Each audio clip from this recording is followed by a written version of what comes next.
Okay, angles and side of the triangle. So today we are going to talk about triangle angle sum. So first, just a little bit about marking your triangle. If you have an angle A given here, then the side A is opposite to this side, to this angle. Angle B, your side B is opposite. Angle C, your side C is opposite. We can also mark it angle 1, 2, 3. Doesn't really matter. So I can write angle 1 plus angle 2 plus angle 3 every time angles in the triangle equal to 180. And if the polygon is a triangle, then the measure of its angle is 180 degrees. Now prove it. You can prove it in different ways. One of the proofs is this.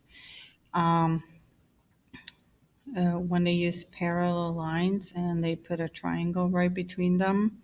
So if you think about what we just talked about, parallel lines and transversal, angle D and angle A are exactly the same because they're alternate interior.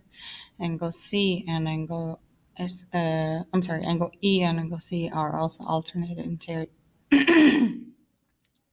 Excuse me, interior, so they're also congruent. And angle B is the same angle right here. So why do I need this? Because those three angles right here, they form straight line, so they form 180 degrees. So I can write that angle D plus B plus E is 180 degrees because those three are 180. And then we just show that angle D is the same as angle A, alternate interior. Angle B is just angle B. I haven't changed this. Now I'm looking inside of my triangle. And angle E is the same as angle C because they're alternate interior with this transversal right here. So they're still going to equal 180 because DBE is 180. So ABC is also 180. So how are we using it? We're using it by finding different information. So mostly in this case, it's going to be interior angle of the triangle. One of them is missing. So I know that angle, every single angle when I add them, 65, 57, and the missing angle has to give me sum of 180. Combine those two, take away from 180, and that gives me 68 degrees. You're also going to see sometimes they mark it 90 degree, but they're not going to tell you it's 90 degrees. So you have to consider this angle also. Don't just skip it. So I know that angle 40 and 90 and the missing is 180. Combine those two, take away. It turns out the angle, missing angle is 50 degrees. Now, when it's a right triangle, you can also do the shortcut because if the sum of all the angles is 180 and one of them is 90, that means the other two has to be also 90. So 40 and missing angle is 90, which also take us to the same answer. Missing angle is 50. So two ways of doing the triangles if 90 degrees is given to you. Okay, a little bit more complicated when you have expression given. Same idea.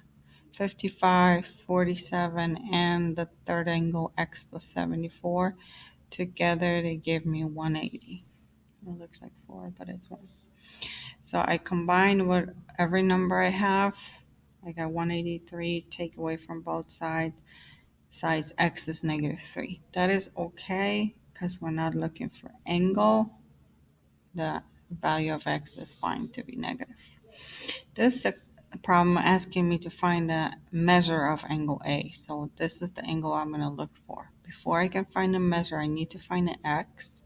So I'm adding every single angle. X plus 59, that's the first one, plus 84, that's the second one here, plus x plus 51, that's the third one, equals 180. Combine all the numbers, I got 194. Combine all the x's, I got 2x. So if I take away 194 from both sides, I got 2x equals negative 14 divided by 2x equals negative 7. So I'm not down here because they asked me for measure of angle A. So I go to angle A. Angle A is represented as x plus 51. So I replace x with -7. So I got -7 plus 51. And it turns out my missing angle A is 44 degrees.